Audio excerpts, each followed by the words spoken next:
मीरा भाईंदरमध्ये व्यापारी संघटनेकडून बंदची हाक देण्यात आली आहे। मराठीच्या मुद्द्यावरून दुकानदाराला मारहाण झाल्यानंतर आता तिथल्या व्यापारी संघटनेनं बंदची हाक दिली आहे। मनसे विरोधात मीरा भाईंदरमध्ये व्यापारी संघटना आक्रमक झाली आहे। मीरा भाईंदरमध्ये व्यापारी संघटनेनं बंदची हाक दिलेली आहे।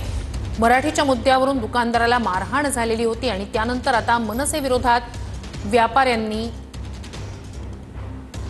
बंदची हाक दिलेली आहे। व्यापारी संघटना आक्रमक झाली आहे।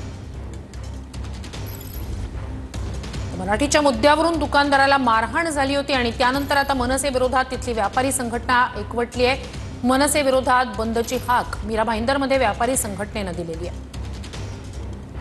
मराठीत बोलण्याच्या मुद्द्यावरून ही आली होती। मराठीच्या मुद्द्यावरून दुकानदाराला मारहाण झाली आणि त्यानंतर मीरा भाईंदरमधले व्यापारी एकवटलेत। मनसे विरोधात ते आक्रमक झालेत। बंदची हाक या व्यापाऱ्यांनी दिली।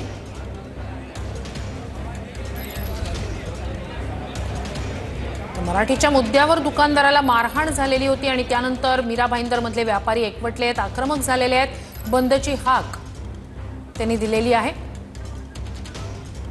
हिंदीत